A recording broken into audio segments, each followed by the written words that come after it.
За өдрийн мэнд хүргэе. Тавталгаа төлшийнхэн Улаанбаатар хотынхан яг бос зогсож байгаа дуучлаараа бидний буруу 700 үнэ бурхны оронд явуулсан. Олон мянган хүүхдүүдээ энэ хорвоогийн бодгийг харуулж чадаагүй явуулсан. Гэт хаад ингэж нэг уучлалтай гуйсан дээр хөө. Түрүү энэ амар төвшин дараагаас хэлж штэ.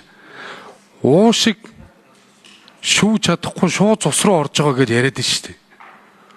Тэгээ энэ мэдлэг чинь болохгүй байна гэд яг амаараа яриа сууж штэ. Тэг наадханд уучлалтгүйгээд болчих л тоо. Та юм блэ? Нөгөө технологийн дарга те. Одоо 20 оноос тантай уулзж байна. МНС энэ төлшний стандартыг өөртөө зориулж та хэд баталсан. Өөртөө зориулж шүү. Олон улсын стандартуудыг ерөөсөө хараагүй. Зөвхөн өөртөө зориулсан. Яг зүгээр үнэхээр одоо уулын асуудал нь манай ажилтнуудын байнгын ороосын тавталгаа төлшийг хяналт шалга ажлын хэсгийн юм дээр ярьж байсан. Тэгээ сүүлдээ үйлчлэлт рүү ороод тавталгаа явж байгаа болохоор одоо асуухаас аргагүй байдалд ороод байна. Хэгчээ гişүнээ энэ тавталгаатай холбоотой та бараг бүр юм сонсгол хиймээр юм биш үү? 32 гişүн гарын хэсэг зураад сонсон шүү дээ. Анханасаа энэ стандартаар алдаатай байсан. Анханасаа асар их хэмжээний мөнгө угаалж явсан. 3 хэсэгтэй компанид зориулсан ажлууд хийгдсэн. Үнэн шүү дээ. Тавталгаа төлшийн очоод инженерүүдтэй уулзахаар энэ гал түлжил байвал энэ утаа гарч ил байвал бид нар хордож байна гэж хэлдэг үстэй. Хорцоорч байх болно гэд. Тэгээд технологийн шийдлүүдээ өөр болохгүй л ш танаас одоо хүртэл. Тэгээд дахиад бөө юм ярьсан. 100-аас солино гэж баахан мөнгө идсэн. За сайжруулсан төлш гэж баахан мөнгө идсэн. Үнэн шүү. За тэгээд дээрээс нь танаас одоо газ гэж түрүүн баахан зонжонгаа солиорлоо. Ямар ч боломжгүй асуудлыг ярьсан.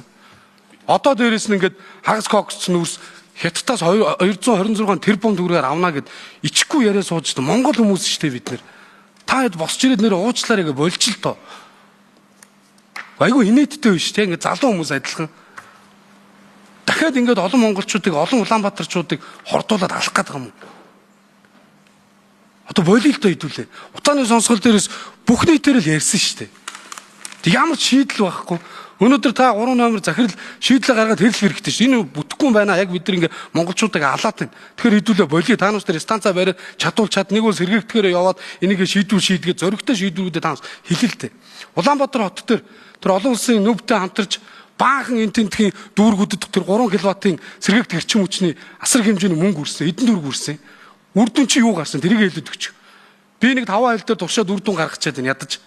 Одоо нэг хороо гудам сумаар нь баг туршд юм уу яа тийм танаас өмнөөс тэрнийхээ үр дүн гэлчих. Тэгээд түрүүний 2-3 асуултанд хариулчих. 4 нэмрийн амралт төвшин дээр хариулъя. За, очир утгшууны асуултанд хариулъя. За би түрүү та бүхэнд бас хэлж ийсэн тийм ээ. Энд ч хэдүүлээ нэг л зорилготой байгаа. Улаанбаатар хотын агаарын чанарын асуудлыг хэдүүлээ шийдэе. Энэ чанарын асуудлууд ингээд яа гэгээд. За Улаанбаатар хот маань бол дундын болон алсын бодлого нь бол газ руу, за дээрэс нь бол цахилгаан руу шилжих, сэргээгт эрчим хүч рүү шилжих энэ бодлогыг бол бариад явж байгаа. За тэр хооронд нь бол 5 дугаар цахилгаан станцын байрлал, бөөрөлчүүдийн өргөтгөл, бид нар бол одоо энэ ирэх өвөл яг юу төлөх вэ? 2 сар хагасын дараа яг юу төлөх вэ гэдэг асуудлыг бол ярьж байгаа гэж ойлгож байна. За тийм болохоор нийт манай Улаанбаатар хот 172 мянган өрх бол ингээд нүүрс төлж байгаа.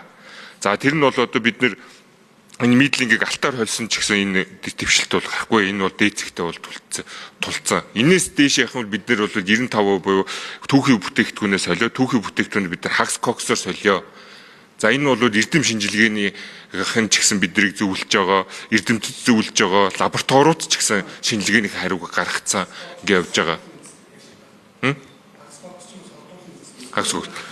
Тэгээ энэ харьцуулт нь юм түлжил байгаа бол мэдээж утаа гарна. Харин одоо гэхдээ харьцуулт одоо хэдлээ яг буцаад мидлинг рүүгээ явах юм бол яг өнгөрсөн жилиг шиг. Одоо жишээл мидлингийн тоосон цэр нь хоёлаа сая ярьжсэн нөгөө нэг уушгаа шүүгдүүч 157 гарч байгаа. Тань тий. Гэхдээ харин тий. За сэргээгт эрчим хүчээр бол нийслэлээс бол мөнгө гараагүй. За энийг нэгдсэн үндэсний байгууллага UNDP-гээс бол нийтдээ Улаанбаатар хотод 45 айл дээр бол өнгөрсөн жилээс хойш турч эхэлсэн. За энэ дээр нь бол энэ жилээс бол өнгөрсөн жилийн гарсан алдаануудын засаад сайжруулах ажил бол хийгдэж явж байгаа. За энэ ямар ажил гэсэн юм бол нөгөө цахилгаанаас эрчим хүч сэргээгт эрчим хүч нь бол зөвхөн нөгөө пара халааж чаддаг, өвөл хүчин чадал нь хүрдэг, батарейг хадгалж чаддаг. Нөгөө аль чи хоолоо хийх болохоор буцаад цахилгаан руугаа төвийн шугам руугаа залгуулдаг, эсвэл буцаж нүүрс түлж хоолоо идэг. За ийм энэ дээр нь бол дахиж техникийн засварууд оруулаад энэ жилээс бол дахиад чингэлтэй дүүрэг дээр ингээд 100 айл дээр бол ингээд дахиад хийгдэж явж байгаа. За энэ бол UNTP-гээс ингээд санхүүжилт нь гараа явж байгаа. Цаадлч нь бол энэ жилийнх амжилттай болох юм бол дараа жилээс ингээд масс хэрэглээнд бол оруулъя гэдэг үг бол саналыг явж байгаа.